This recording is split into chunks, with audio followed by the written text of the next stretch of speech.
The young Ming is practicing spells with his master. The master reminds him to think of someone he would give anything to protect. Ming tries countless times, and while thinking of his mom, years go by and Ming is still having a hard time mastering it. Master tells him Ming is the most gifted student they have, but he needs to learn to master the protection spell. At this moment, the mountain in front starts shaking. Master immediately opens a portal to throw Ming out of here. He summons the spirits. The spirits then appear, Snow, Gold and Painter, ready to execute Master's orders. A beast has been noticed moving in the mountain. The spirits create a spiritual barrier, but the monster is able to break through. At this moment, Ming and other students uses the portals to appear. They all witness a gigantic snake. Master screams at everyone to activate their protection spells. Everyone does except Ming, who is having a hard time. The snake then starts throwing venom bullets. Master is able to create a protection spell for Ming, but this means he was vulnerable and he gets hit by many of the bullets. One of his spirits, Gold, decides to sacrifice himself to stop the creature. After it, Ming feels horrible. He asks Master if there is no cure to the venom. Master tells him no. He also reveals that Gold sacrificed himself to destroy a reincarnation of the legendary snake. The real snake is still alive, immortal. Ming then asks him where is the real snake. Master reveals it is imprisoned at the Imperial City, in a body of a woman. He continues by revealing that centuries ago, the 4 schools joined forces to imprison the legendary snake in the Imperial City, guarded by 4 guardians. Whenever an incarnation of the legendary snake appears, each school has to send their best priest to slay the snake. Master tells Ming that he is the one that will be sent from their school. Hearing that, Ming doesn't believe he has what it takes. But Master tells him that he is wrong. He adds that one day, Ming will be known as the Yin-Yang Master. We are then shown the Imperial City where the princess tells her servants she has summoned the 4 priests who are arriving soon. Moments later, Ming is approaching the city, while another priest by the name of Boya is already there. Both then sense a demon. They head to him and Ming deflects Boya's attack towards him with a portal. The demon stole a lute. He tells them he used to love someone who played lute. Boya doesn't care and attack him. But Ming protects the demon. He sympathizes with the demon's feelings. He grabs the lute, returns it to Boya and tells him to let the demon go. But Boya continues his attack toward the demon and Ming starts fighting him. Both engage in an impressive fight. But Ming easily overpower him and make him appear somewhere else in the city using his portal. After that, the demon thanks Ming and asks him to be one of his spirits. He tells him his name is Killing Stone. Later that night, Boya comes to the Imperial Temple where priest will reside. He meets Ming and gets very hostile, calling him a demon lover. They are interrupted by the 3rd priest Long Yi, who recall how many girls dream of Boye. Master Shonye then comes and introduces himself as the one taking care of the temple. Ming gets extremely uncomfortable in his presence. They wonder why the 4th priest Hongro isn't here. Shonye responds that he must have been tired and went to bed. All priests then go to their rooms for a night of sleep. The next day, they gather for the ceremony. The princess arrives and they all bow to her. At this moment, one of her subjects informs that the 4th priest, Master Hongro, is dead. Everyone is in shock. The princess then orders an immediate investigation. Moments later, they all address the Empress.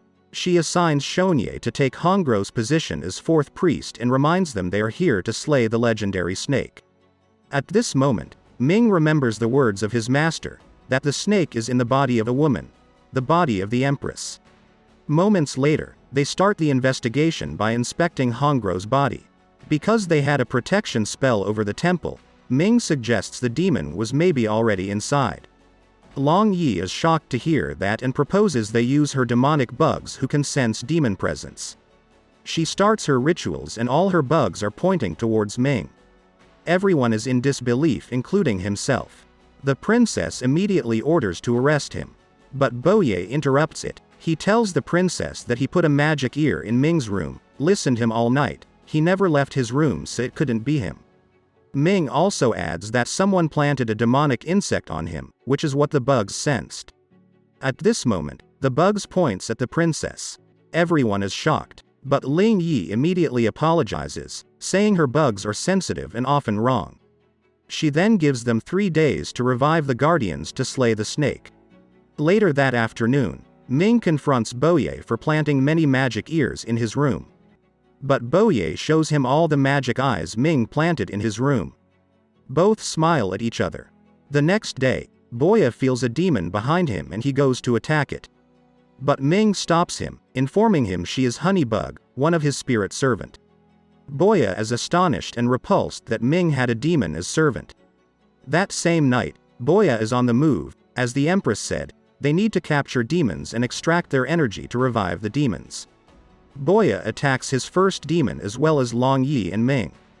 They extract energies. As the morning approaches, the energies are given to the statues of the guardians. Meanwhile, Ming asks to speak to Shonye. He wonders if they ever met before. Shonye then reveals he was one of the spirits of Ming's late master.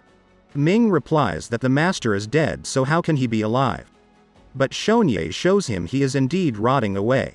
Ming then reminds them they have to protect the Empress. She holds the legendary snake. Her body is the snake's prison. The next day, more energies are been fed to the guardian statues by all priests. Ming then get alerted. Him and Boye rush to the princess, which has been possessed by a demon. Ming successfully puts it out of her but gets into him. Boye is then able to save him. And together they take the demon energy and feed it to the blue dragon guardian. Ming is happy he was able to revive his guardian. He offers Boye to grab some tea. Boye reveals he was so upset with Ming, because Ming is the son of a fox demon, and a fox demon eliminated Boye's mother. So Boye sees demons as monsters, but Ming sees humans as monsters, explaining as being the son of a fox demons. Human treated him badly but only his master took care of him. He then brings Boye into his last memories with his master. Boye is shocked, as we realize master asked Ming to finish him before the venom fully consumed him. It's with heavy tears that Ming did it. Back to reality, both men who now understand each other, toast to one another. They then go check on the princess and empress. Meanwhile, Long Yi's bugs catch something near the empress. At this moment, a loud noise is being heard. Something has broken through the protection spell. Ming immediately goes to the empress, but finds Long Yi fighting Shonye. Boye also joins them. Shonye tells them Long Yi tried to eliminate the empress. Long Yi screams it wasn't her. All 4 priests start fighting. The princess then comes and Shonye finishes Long Yi. In her last words, she tells Ming that it was the princess herself who eliminated Hongro. Later that night, the princess points a sword at Shonye, not happy he eliminated Long Yi. He tells her he had no choice as Long Yi discovered their secret. She caught Shonye in bed with the princess, hearing that the princess is the actual empress. Shonye tells the princess that he cannot let Ming and Boye live, as his true goal is to free the legendary snake. Meanwhile, Ming confesses what Long Yi told him to Boye. But Boye doesn't believe him. The next day, as both men step out of their rooms to take on the traitors, Ming goes to ask the princess if the empress is awake as the snake will soon awaken. The princess responds that she is unconscious. So Ming warns her that his master gave him a special sword to slay the snake. It can detect the snake's blood. The princess is uncomfortable. Meanwhile, Boye goes to talk to Shonye. He orders Shonye to surrender. Shonye attacks him and runs away. Ming runs to Boye and together confront Shonye and the princess, who is the actual empress. That empress they have been talking was a puppet controlled by Shonye. The empress is immortal. She lived many lives and never cared. Until she met the love of her life, Ming's master. She tells them she wants to free the snake to get its eternal life, and we are shown it is to save Shonye, whose time is limited. Shonye being the only connection she has to Ming's master, as he is as his spirit servant. At this moment, the empress feels bad and Shonye sends Ming and Boye to prisons of sands. Ming free himself using the portal, as well as Boye. At this moment, the legendary snake awakens and comes out of the empress as she suffers. It then goes inside Shonye's body. It heals him as he watches his rotten parts come back to life. Moments later, the villagers witness the giant snake with the empress and Shonye rising on it. The 4 guardians are being awakened. Ming and Boye witness the huge monster. They realize one of the 4 guardians were not revived. Ming realizes it was Shonye, who never actually fed demon energy to its guardian. Meanwhile, the legendary snake keeps moving, creating havoc in the city. Shonye tells her they will live this town and live together. The Empress says, or end together, and she pushes him off the snake as both falls. The snake then eats them. Ming immediately summons his spirits, killing Stone, Mad Painter and Snow. They head to attack the snake. Killing Stone creates damage on the snake, while Snow pierces it with ice. They then witness Shonye coming out of the body of the snake. He attacks Snow. Boya then decides to give all his energy to the last guardian to revive it. Ming is shocked to hear about his sacrifice. But Boya tells him, if the worst comes, Ming can summon him and he will live on as Ming's spirit servant. At this moment, Mad Painter sacrifices himself to eliminate the snake, but it doesn't help. Killing Stone then takes on Shonye one-on-one. Ming then runs to Boya, who is unconscious. But fortunately, the last guardian finally awakened and another barrier has been put around the entire city. The guardian statue then breaks and it's the new Boya spirit. Ming makes him his spirit servant, and he immediately goes to attack the snake. An intense fight takes place between Shonye and Boya. Meanwhile, Ming uses his portal to go talk to the Empress in the snake's stomach. He tells her his master that she loved is gone. Shonye, being his spirit who protects her, doesn't make his master alive. Ming brings her to his memories so she witnesses the master's last moments. She breaks in tears. Ming then brings her outside. Boya is still fighting Shonye. Ming issues the portal to give him the sword his master have him. Boya grabs it and goes to slay the snake. But Shonye stops him, so the Empress threatens him to stop or she will finish herself. She proceeds to do it and this affects the snake.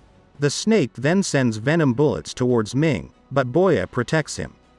The snake is then being eliminated.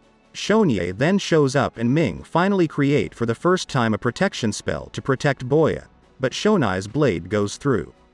But Ming, remembering his master's words, get an insane boost of power and finishes Shonye. After it, Ming and Boya reunite.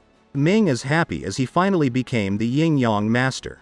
He tells Boya that when Master was young, he spent years creating a spirit servant as powerful as him to guard the love of his life, the Empress. The movie then ends with Ming full of emotion leaving Boya, who also has tears coming out. Both men really created a strong bond.